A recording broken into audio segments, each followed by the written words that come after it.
Did you call bank? I called game. What's up, Pack Nation? It is Pack here, and in today's video, I'm actually simulating an entire season of NBA 2K20 in my league, and I want to see who are the top 15 players that are going to have breakout seasons this year. This could be players that have very poor performances throughout the season, and that are going to have a really good one this year, or players that are already good and are going to be even better and amazing next year. That's what I'm doing in this video.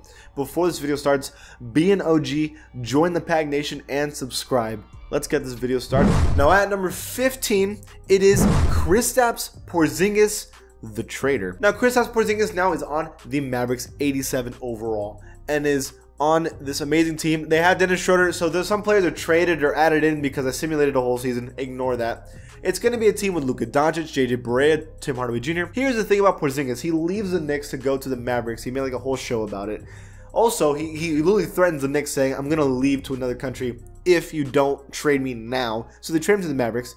And then Porzingis has been injured this whole time, so we don't even know if he's going to be ready for when the season starts. But still, it is projected by NBA 2K20 that Porzingis is going to do even better than the last time he played. The last time he played, he had 22 points per game, 7 rebounds almost, an assist a game, and also 2.4 blocks. Now, he's expected to have 25.6 points per game, 7.8 rebounds, and 1 assist, and less blocks, but still, he's expected to have a pretty solid season. That's 2.9 points per game and 1.2 more rebounds a game. I wouldn't be surprised. I believe that Porzingis has the potential to be one of the best power forwards or the best power forward in the NBA soon, but it's going to depend on how good he is, right? At number 14, it is OKC's Shai Gilgeous-Alexander. Now, Shai was traded from the Clippers to the Oklahoma City Thunder. Now, it says here that Shai is injured for the season with a broken vertebrae. That is not true. That's just what's happening in 2K. But in reality, he's actually doing pretty good. He did great with the Clippers, even though he was a rookie last season.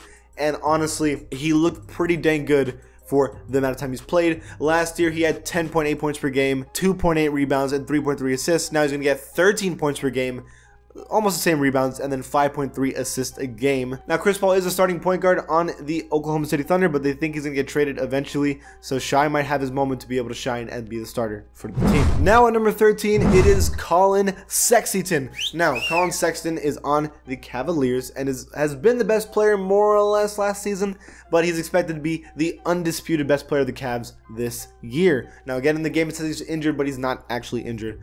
Here it says for Collin Sexton, 20 points per game, 2 rebounds on 3.3 assists a game. Before, he was only averaging 16.7 points per game on 2.9 rebounds, but less assists. Now, the thing about this is that they picked up Darius Garland as a draft pick. It was also a point guard, so maybe Collin Sexton's going to need a fight with Darius Garland for a starting spot, but if not, Collin Sexton, it's your boy. He's going to have a good year, maybe even an all-star type year, maybe. Now, at number 12, it is Mo Bamba. Now, Mo Bamba is a 77 overall on the Magic and is the bench center for the Orlando Magic. He averages 10 points per game, 7.1 rebounds on 1 assist a game, and 1.1 blocks. The year before, though, he was averaging 6 points per game, 5 rebounds, and also the same assists and blocks, maybe a little more blocks in the season this year, right? That's a pretty big deal for a guy who's a bench center. He's only 21 years old, and in time, I bet he could be the starting point guard for this Magic team. Even though the Magic have pretty good players right now, and they can fight for a playoff spot right now, their future of Markelle Fultz and Mo Bamba could be pretty solid, and also, of course, Aaron Gordon. Now, at number 11, it is Ivan Rabb. Now, I did not expect to talk about him in this video today. Ivan Rabb is a power forward on the Grizzlies, 22 years old, now is 23 in the game, and is expected to average 9.4 points per game, 7.6 rebounds, while the year before he was only averaging 5.8 and 4.2. That's a huge increase for Ivan Rabb. Now, to be fair, they already have Jaren Jackson Jr., so he'd be the backup power forward, even though technically they have Jay Crowder too. Still, Ivan Rabb may have that blow-up season, and 2K might predict it, or maybe not. At number 10, it is Zach LaVine, the Fiend. Now, Zach LaVine had an amazing start to last year and balled out better than I think anybody expected for the Bulls. Now, they're expected to do even better with Zach LaVine doing a great job. Last year, he averaged 23.7 points per game, 4.7 rebounds on 4.5 assists.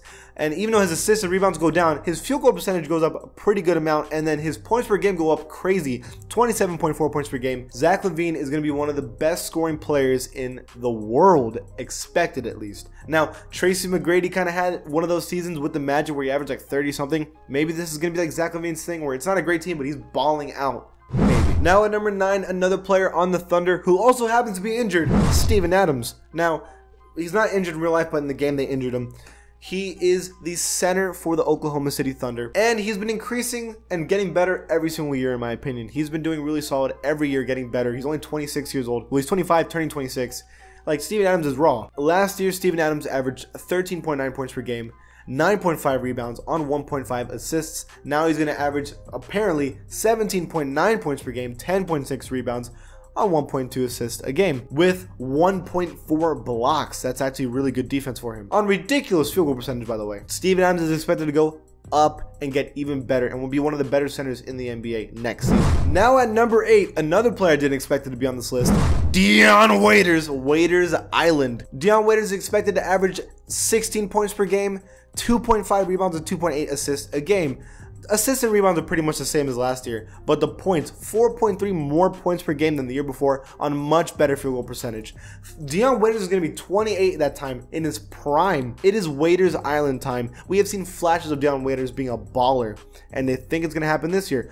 I don't really think it's going to happen though. Jimmy Butler's on the team. Goran Dragic are already great scorers. I think he's going to have like an also great scoring season. I don't know if it's going to happen, but someone needs to take Josh Richardson's points, which technically Jimmy Butler's doing, but I guess Dion Waiters can share those points with Jimmy Jordan. Now at number 7, it is Damian Lillard. You're like, wait, Damian Lillard's already a baller. He's already been first All-NBA. Like, what are you talking about, Pac? Dude, I didn't expect this. Damian Lillard last season averaged 25.8 points per game on 4.6 rebounds on 6.9 assists. Now, the rebounds and assists did not increase like last year, but the field goal percentage goes up crazy. And now he's expected to average 30.2 points per game. That is 4.4 points per game more than last year, and it's way more efficient. They expect to have an MVP caliber season. Now, in the game, Giannis wins the MVP, but he also puts stupid numbers up. But Damian Lillard's like right there. They really expect him to have that kind of year. And listen, for the Blazers, if there's a year to try to win the championship, it's this year, dude. Like, this is the closest the NBA has ever been.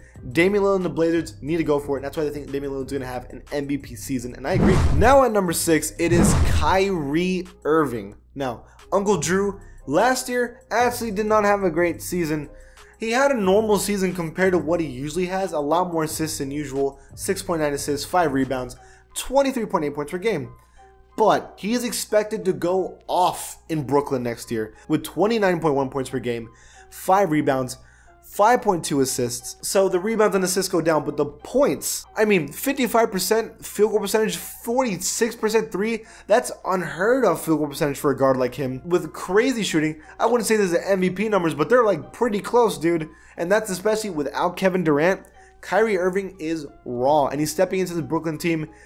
He might have one of those seasons. He's been wanting to be that guy for a while, and he might have his chance to prove it this year. At number 5, it is Ben Simmons. Now, what does Ben Simmons need to be one of the best players in the NBA? A jump shot. Now, we don't know if he's going to have a jump shot or if 2K calculated that. People think he's going to be a pretty good shooter this season. We'll just have to wait and see. But at the end of the day, scoring is his biggest thing. If he can score way better, it's over. And that's what 2K believe he's going to do. Last year, he averaged 17 points per game on 8.8 rebounds, 7.7 assists per game. This year, he's expected to average 23 points per game, 10.3 rebounds, worst assists on much better field goal percentage, like much better. That is 6.1 points per game more and 1.5 rebounds more per game this season. I mean, these are ridiculous numbers, LeBron-esque numbers, not as good scoring, but still really solid for him. If he can really do that, I could see them making the NBA Finals, and this is the year Ben Simmons needs to do that kind of thing. I'm excited. Now at number 4, I could put the whole Hornets team, but I'm just going to give you one of the Hornets players. Terry Rozier, Scary Terry. Now this has been expected. He's the highest rated player on the Hornets. Everyone kind of expected this was going to be his year to kind of like prove himself and be like, oh, I really am that guy. I'm really that good. Last year he averaged 9 points per game, 4 rebounds, 2.9 assists. This year he's expecting to average 14.5 points per game, 4.4 rebounds, 4 assists on higher field goal percentage than usual. There's no question the guy's pretty solid, and they're expected to have good. I mean, this team has like no talent. Someone's gonna need to go off, and I think it's gonna be Terry Rozier. At number 3, it is Javon Carter. Now, number 3, Javon Carter is someone that's like, who? No, Javon Carter last year averaged 4.4 points per game, 1.7 rebounds on 1.8 assists a game. Now he's expected to average 10 points per game, 2 rebounds on 4.8 assists a game. Listen, the Suns need a starter. Ricky Rubio is going to be that starter for a point guard position, but they've been needing a point guard for a while. Now, whether or not it's going to be Ricky Rubio balling out or not, we don't know, but Javon Carter might be that backup guy that really produces for the Suns. That's what 2K believes. A great increase. It might happen. At number 2, it is Gary Trent Jr. I didn't even know who this guy was, but he has an amazing turnaround according to 2K. A 71 overall who played for the Blazers last year, but on OKC, he's expected to average 11.4 points per game, 2.4 rebounds on 3.7 assists, when last year he was only getting 0.7 rebounds on 0.3 assists. That's a huge difference. Now, I can't tell you much about Gary Trent Jr., but that's 2K's like bold hot take. They think this guy's going to be really good next year. Let's see if it's true. And at number 1, it is actually a Hornets player. And no, it wasn't Terry Rozier. Then who other Hornets players are going to have an amazing year next year? Malik Monk. He's the most improved player of NBA 2K20 according to the season. He's injured for some reason, but still 17.3 points per game, 2.6 rebounds on 3 assists a game. Before, he was only averaging 9 points per game, 1.9 rebounds on 1.6 assists a game. Same field goal percentage last year, very poor field goal percentage. But still, he's expected to score a lot more. Again, this is a team that has no one that's a primary baller who can shoot and score a lot. Malik Monk is 22 years old who likes to shoot the ball a lot. Someone's going to have to score a lot of points. And it's either going to be Terry Rozier or Malik Monk. It probably will be Malik Monk. I wouldn't be surprised. That guy likes to shoot the ball. They're both going to be on the court at the same time, to be honest. We're just going to have to find out and see who it's really going to be. That should be exciting. But that's it for this video, you guys. Do you agree or disagree? Leave it in the comments below. And if you like my channel, give it a sub. And I'll see you guys next time. Did you call back?